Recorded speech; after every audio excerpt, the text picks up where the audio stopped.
Shelton Metropolitan Park District meeting is called to order. Donna, will you do a roll call? I will. Board Member Blush. Here. Board Clerk Stearns. Board Member Gilmore. Here. Board Member Inesco is absent this evening. Board Member Sherman. Here. Board Member Sapp. Here. And President Gutierrez. Here. Thank you, Donna. You're welcome. Donna, will you please read the consent agenda? I will. The consent agenda consists of minutes for the March 19th, 2024 business meeting.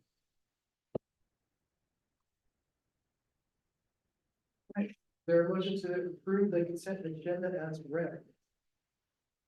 I motion to approve the consent agenda as read. All in favor, say aye. Aye. Excuse me, Mr. President, was there a second? Oh, sorry. Second. Thank you. Thank you, Councilmember. Is. Okay, all in favor, say aye. Aye. All opposed? Motion carries. Donna, do we have anyone signed up to make general public comment? No, we don't, Mr. President.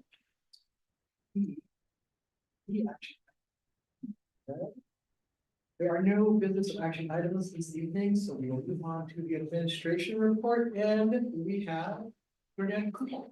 Thank you, President and Board. Tonight I bring to you Movies in the Park. It is our third year. This year we are doing a teen night, which is great. So it is PG-13 for teen night. The rest of them are either rated G or PG. So we'll start, and it'll be Friday nights. We'll kick off around between 9 and 9:15, as long as, daylight is in our favor. It's free admission. You can just drop in anytime. We usually start setting up around 7:30. So, some people are down there before we are, and, make sure they get a good seat. So, let's see, our lineup for this series is on July 12th. We got Secret Life of Pets. On the 19th of July, we got the Super Mario Brothers. July 26th, sorry. Sonic the Hedgehog. August 2nd is our teen night, which is Guardian of the Galaxy. August 9th is Moana. August 16th is Remember of the Titans. We are also going to be promoting starting this week for this, and we are going to open up to service clubs around the community to do concessions for us again this year, because it was a big hit last year. So, and if you have any questions, feel free to answer them for you. I just think this is awesome. And for those people who say there's nothing to do in this community for kids, they're out of their mind. You guys do so much. This is amazing. So, and Yeah. free admission is a really big deal. It's awesome. Thanks for doing this. I know it's a lot of work. It's fun.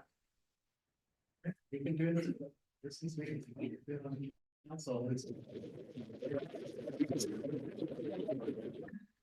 Been a huge success, and I love that people get on out and join the community. Yeah, our numbers are growing slowly every year, so we'll see what happens for our third year. We might need a bigger park. Maybe move it down to Loop Field if we have to. Any other questions? Jordan? Thank you. Let's see, the next, Shelton Metropolitan Park District meeting is going to be on September 17th at 5:45 p.m. And this meeting will be adjourned at 5:48 p.m.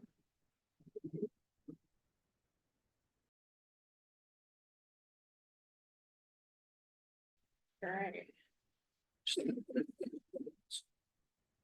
The council meeting of June 18th, 2024 is called to order. If anyone attending the meeting here in council chambers would like to borrow amplifying headphones, please let us know.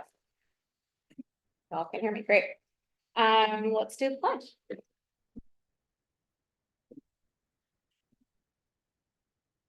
I pledge allegiance to the flag of the United States of America and to the republic which stands one nation under God, indivisible, with liberty and justice for all. Donna, will you please do roll call? Yes, I will. Councilmember Blush. Here. Councilmember Stearns. Here. Councilmember Gilmore. Here. Mayor Inesco is absent this evening. Deputy Mayor Sherman. Here. Councilmember Sapp. Here. And Councilmember Gutierrez. Here. Can I get a motion to excuse the mayor and Inesco? I motion we excuse mayor in the scope of tonight's meeting. Second. Second. Does council have any late changes to the agenda?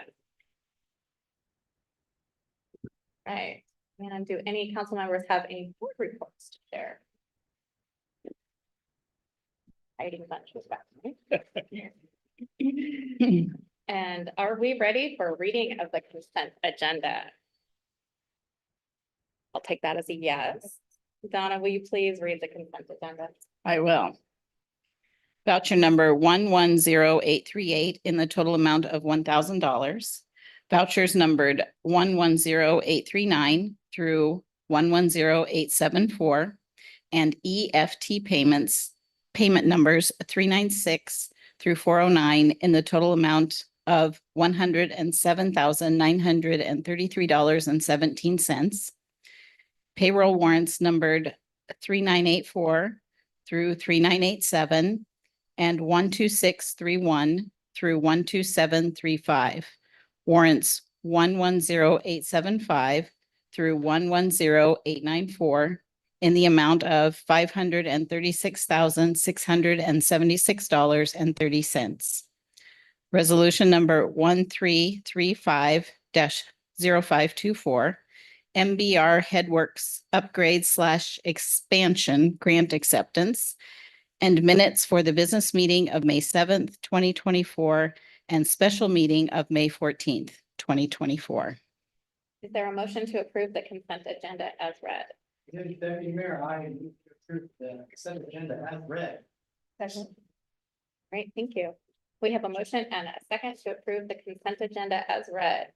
All in favor, say aye. Aye. All opposed? We're good? Great. Motion carries.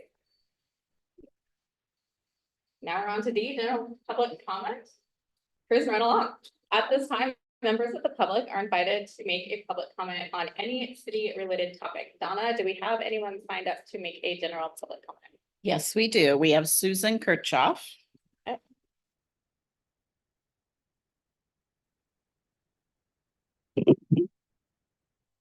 Hi, council members, city officials, and those that are listening. Hey, I'm Susan Kirchhoff. I run the Youth Connection. I am here just to give a quick update and thank you to those that did attend our provider party with a purpose. It was amazing. We had 65 individuals who all work as homeless response systems and concerned citizens who wanted to see a difference in the things that we've done. I will say that I didn't get the full numbers and I didn't type up what I normally say. I wrote it out. We had at least 20 organizations represented, all working on our homeless system. And the consent is we all want to see something change. The Youth Connection, and I will say myself, I was voluntold, is actively wanting to see something change. The challenge is how do we work at that and how do we make it work? So we have made a commitment at the Youth Connection to really do something different. We are taking the information that we gleaned from everyone. We're going to make a asset mapping resource. We're going to combine it with the resources that are already in place through the Mason County Health Department. And put that out for everyone. We are challenging the people that came to actually do more than just a weekly or monthly meeting. We want them to meet weekly and we want to change how we're doing our outreach. And I want to just challenge you to really think of our homeless population as not a problem, but they are humans that we need to figure out a solution to humanize them, not dehumanize them. Holistically, we as the homeless response tax system really want to see change. The bottom line is we do not have enough affordable housing and we have to figure that out. The Youth Connection is wanting to be part of the solution as we continue to adopt 2 parks. We work through the summer. This summer, we've adopted the Teresa Johnson Trail and we adopted the skate park. We did get permission last year, and I think we're going to ask and confirm that that permission is still allowed for us to go in and paint that skate park. We've kind of taken it on. I'm not taking a total commitment, but it needs some help. And we're going to see what we can do to try to get that be a viable space that's safe. We also got approved through the Mason County last thing that they just did.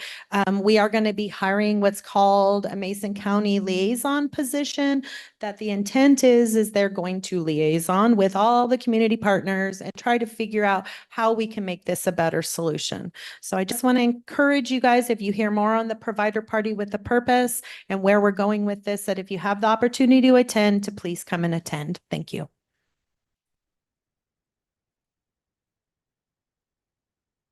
That's all we have, Deputy Mayor. So next on the agenda is a presentation from finance. On Zoom. There's no one on Zoom.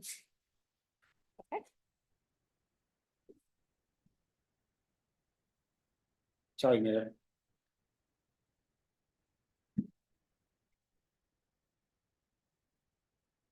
Dean Jewett, lifelong Mason County member. I want to talk about ordinances. I watched a study session and we talked about shopping carts.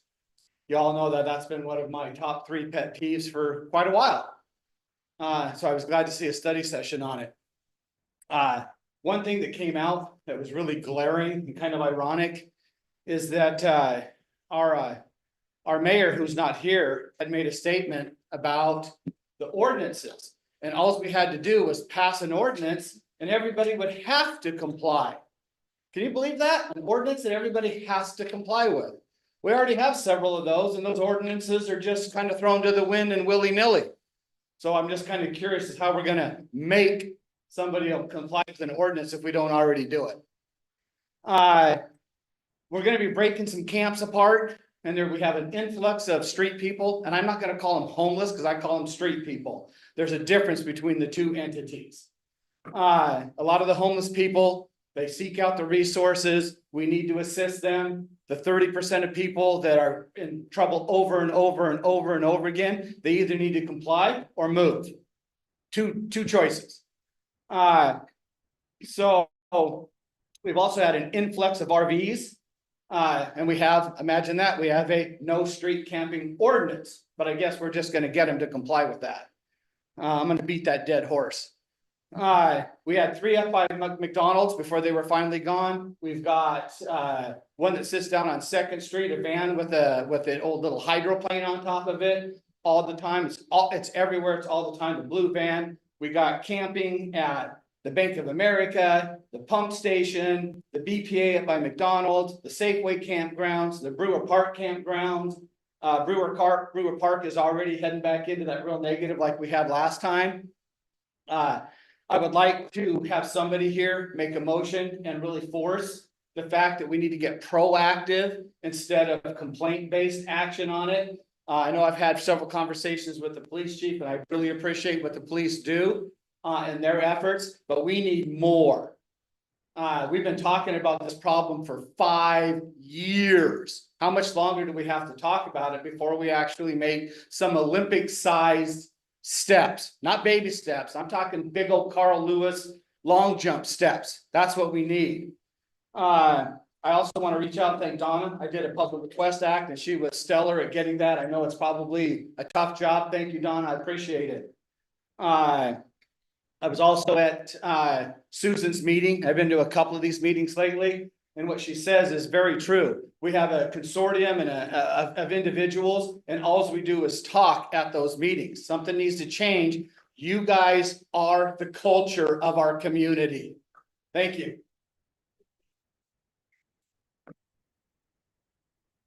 All right. So next on the agenda is a presentation from Finance Director Mike Gibbons. Thank you, Yep. Deputy Mayor and council members. I have the April 2024 financial report to share some highlights with you on. At the top of the page here on page 1, where you'll see our estimate through 2024. And one of the things I wanted to point out that's, I think, a little bit strikingly different this year, we have we're estimating our revenue to exceed our expenditures by almost $250,000. One of the reasons our revenue's up a bit is there's some unanticipated revenue. We've had some money come in from the opioid settlement that we're a part of. We've had some other grant monies that have come in a little bit more than we had budgeted for or had budgeted at all for. So that's part of it. But I think that's a positive for our planning into 2025. One of the things I'll mention probably more than you want to hear is we're really entering into budget season, if you will, right now, and planning that 2025 budget that we'll present to you in a couple of months. Well, I'm going to give myself more slack than that. In 3 or 4 months, we'll present that to you, and the finance committee will be meeting with us to go over some parts of that. As we look into the future of budgets, though, revenue doesn't keep pace with expenditures. In particular, we're focused on the general fund here. So this year's pattern is a positive for the general fund.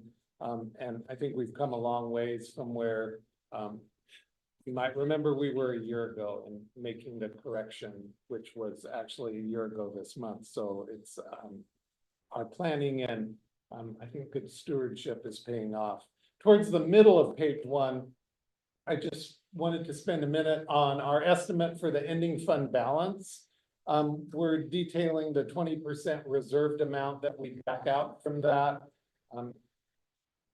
amount, so you and our citizens can see that we're taking that into account. The city manager and leadership will be formulating a plan to present to you as council as part of the 2025 budget process on ways to invest that unreserved amount in ways that address council strategic goals and some of our deferred maintenance. So that's our estimate, I think, is pretty accurate right now at where that is at just about $2.5 million. But we have a long list of needs that will quickly compete for that amount of money. But I think it's showing that we're doing a good job in managing our resources. I'm going to move to page 2. And just tell you a moment about our revenue in the general fund. Again, I mentioned it's above where we're estimating. One of the lines that's been a change this year is that business and occupation tax. That council voted to increase that. We've done a lot of communicating with our businesses. It's been a little bit of a delay in some of our larger retail businesses catching up with that. Their corporate offices are far away. They haven't caught up with the form changes. We've done some communicating, finally via phone call. We just got one payment that came in for that back amount. They were remitting the 1% rather than the 2%. And so our estimate on this is showing that we were thinking we'd be down about 3%. I think it's going to be closer to budget now that we're realizing some of that. And I'm not trying to call them out specifically. I know it's easy to assume who it is. Those changes happen kind of slowly in those big corporations. And so we're getting that worked out. But otherwise in the budget, on that revenue side of things, I think you'll see things are really pretty darn positive. Nothing's looking particularly down. And I think that speaks well for our planning into 2025. I use this right now quite a bit to make some estimates into 2025 and kind of make some recommendations to Mark as city manager, and as leadership, we can take a look at this. Of course, our fee schedule definitely folds into this revenue at a certain place. So that's and where we're at with that. On page 3, we have the general fund expenditures by department. This again, we're through April, so that's a good amount of time to start to kind of gauge things. On the right-hand side, if it's a positive number, it's favorable. If it's negative, we're estimating at this point it will be over budget. Some of the over budget is quite frankly due to things out of anyone's control. It was our liability insurance that went up. Other things are just a bigger demand to provide the service. But at the end of it all, we're still looking at being about 1% favorable on the general fund budget. And some of that, quite frankly, is due to some unfilled staff positions. And so that's not necessarily a positive thing for us to get the work done, but that's where the general fund is as of end of April. The leadership will be using kind of a mid-year estimate as we formulate the budget, really going into the next month so that we can use directors and other cost center managers information about their own budgets to kind of predict where they think they'll end up, because they know better than we can estimate in finance that maybe a project's not going to happen that they budgeted for, or if they're running a little bit over budget on something. So that'll come into play as we work on the 2025 budget. And then I'll skip up to page 7, where I wanted to point out that I always tell you, look at the fund balance, and if everything's positive, that's a good thing. And you'll notice there's a big negative, and that's a mistake on our part. On the sewer capital fund, we backed out the revenue on a project that's not happening, but we didn't back out the expenditure. So I can assure you that will be not ending in a $1.6 million negative.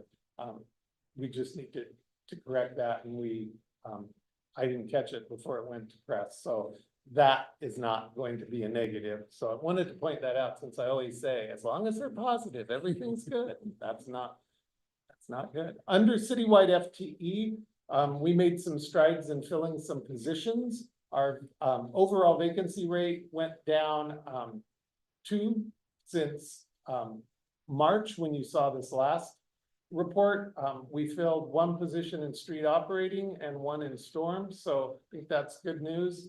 We'll continue to update you on this. We lag a little bit, so there's been some hiring strides, I think, even in the last 6 weeks that we're not showing because of maybe what's happening, but I think that's good news. Sometimes it changes, there's resignations, so that's always a little bit fluid, but that definitely leads to some of the savings across some of our funds. PD is one of the specific departments that has had Phil. two hires since this April report.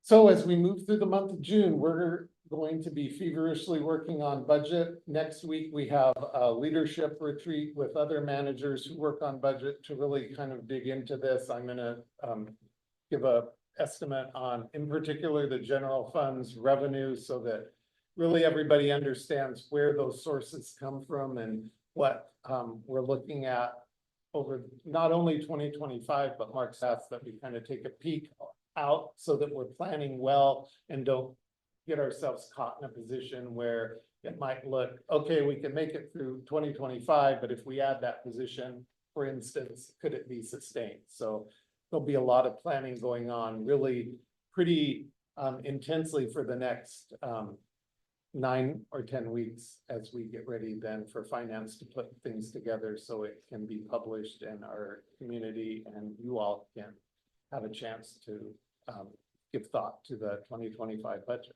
It's always odd to be talking about this when we're only halfway through the year, but that's the way it is. So that's the all my comments on the April financial report. Thank you. Thank you. All right. Happy to answer any questions you may have, Council. Report. We have another item from Mike, a resolution for a managed service agreement. Yes, thank you.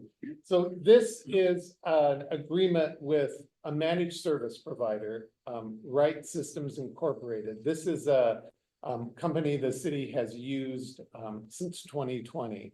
And so it's my first time presenting it to you. As you know, information technology, as we reorganized last fall, came under finance. So this has been a learning curve for me.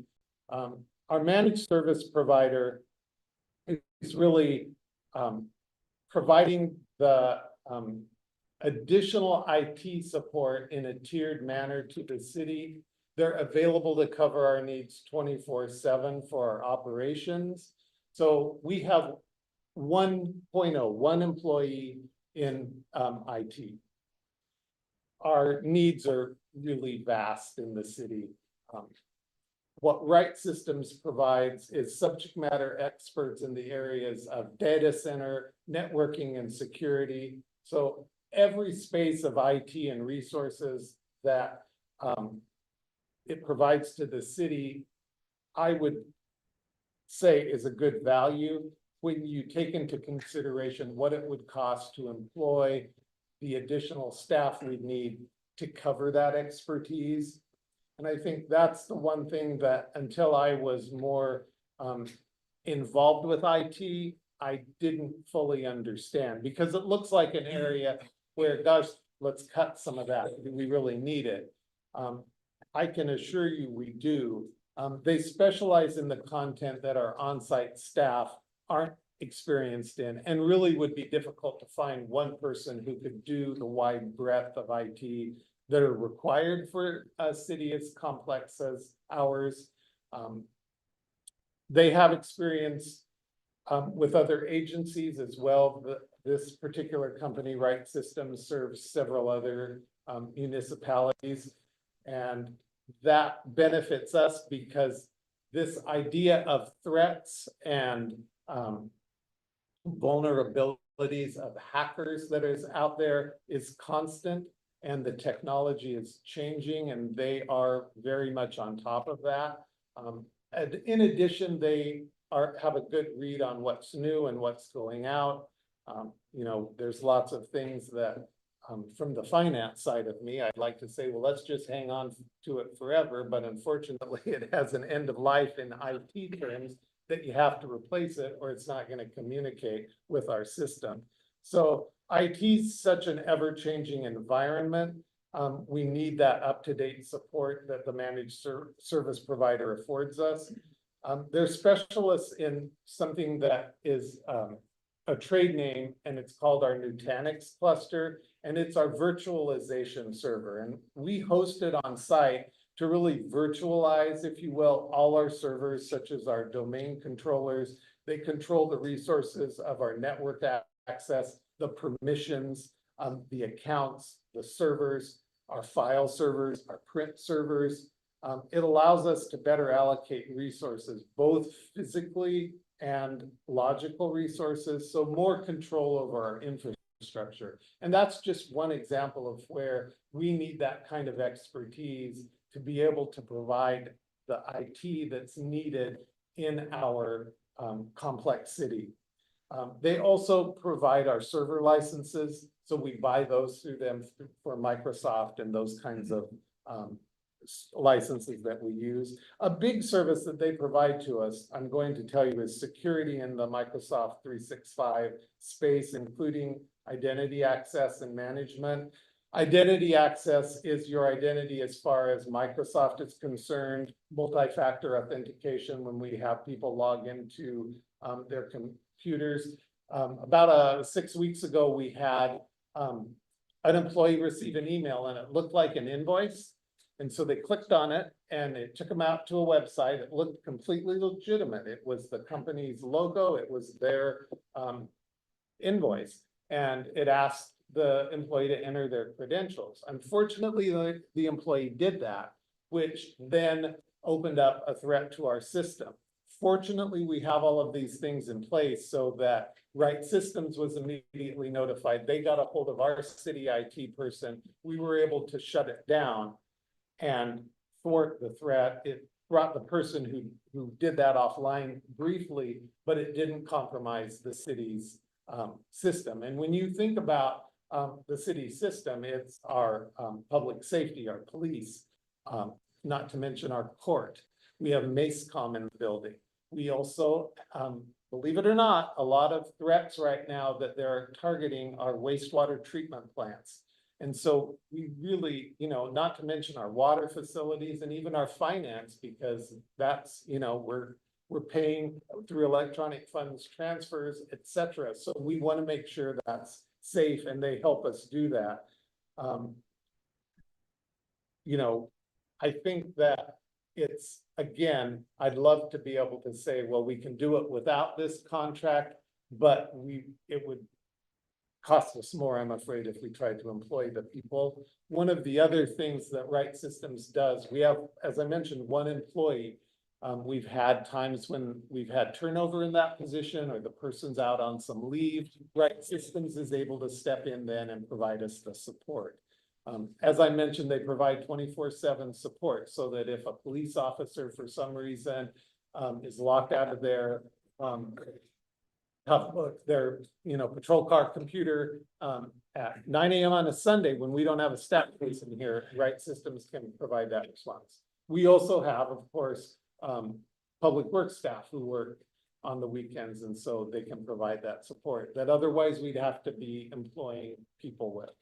So we're undergoing right now, we just finished an RFP on a risk assessment. As you might recall, we have a grant to perform a cybersecurity risk assessment. So we're excited to get that going. And then we would also work in partnership with Right Systems on recommendations that that assessment makes. And I'm looking forward to getting that assessment's recommendations to really make sure we're in line with our cybersecurity. That is another thing I've had a steep learning curve on. That's our really one of the biggest, I think, threats or maybe challenges we face in IT today is making sure that we're constantly in front of that to make sure that we're not shut down. There's been some examples recently of public agencies in our state that have had this happen, and it just shuts your whole system down. You can't pay utility bills, you can't pay other bills. So we want to avoid that. And I'm confident bringing you this contract renewal is where we need to be going into the future. And I'm happy to answer any questions you might have or get you more information if you would like it. Thank you. All right. So do we have a motion? Deputy Mayor, I move to place resolution number 1337-0624 on the action agenda for July 2nd, 2024 council meeting for further consideration. Second. All right, all in favor, oh wait, sorry, we have a motion and a second to place resolution number 1337-0624 on the action agenda for July 2nd, 2024 council meeting for further consideration. All in favor, say aye. Aye. All opposed? Motion carries. Awesome. You know, the only thing that would be better is if they could also do records requests for us.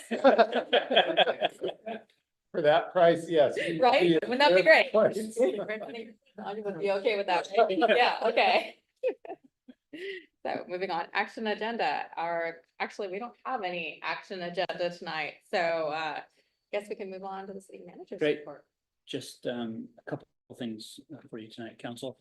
I want to give you an update on Post Office Park. We received a draft lease agreement from USPS last week. I'm currently making edits, reaching out to some of our partners we've worked with in the past for Post Office Park, and then we'll be forwarding it to our attorney for a review. After that, I hope to do that in the next day or two, and then we'll ship back our response to them and see how it goes. Initially, they're seeking a 20-year lease with a 30-day termination clause. I'm certainly interested in extending that termination period, particularly around the holiday season. They're asking to essentially keep the funds that were expended so far in the parcel swap project. So it's $10,000 that were contributed to USPS for their services, and just over $20,000 that were spent on engineering services for survey work and appraisal work. So I think we have the ability to maybe seek some of those funds to be reimbursed back to the city. By all means, it doesn't hurt to ask. There's a couple liabilities we believe that are existing in the park, including a dead tree that we'd like to have taken care of before the city took over that lease, and some other cleanup wording issues. It's really geared around a facility and a building, which is interesting. I think that's what they lease most of the time rather than a park property. So we've got some edits to do there. They are asking for dedication of 20 parking stalls that were dedicated back in 1997 for post office use. 13 on Franklin Street and 6 on 2nd Street in lieu of the lease as well as the fund. So we have the signage. We certainly can move forward with that, but that'll ultimately be a council decision. So I hope to have, but I imagine it's gonna be a couple more weeks at a minimum. By the time it gets back to Washington DC, they run it through whatever process they need to run through. We might have a couple iterations or communications back and forth before we feel comfortable bringing something to council. So I'll continue to keep you up to date as we move forward through that process. A little bit like ping pong back and. Yeah. Yeah, but hey, good news. We still have our Christmas tree lighting location, That's right. so it's all good. Yeah. Right. The last thing I have for you tonight, just a reminder that city offices are closed tomorrow on recognition of the Juneteenth holiday. So we'll be back here on Thursday, business as usual. Does the council have any new items for discussion?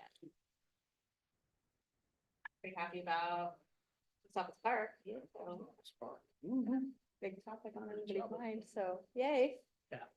All right, so our next meeting is scheduled for Tuesday, July 2nd, 2024 at 6 p.m. We also have a study session on June 25th at 6 p.m. This meeting is adjourned at 31.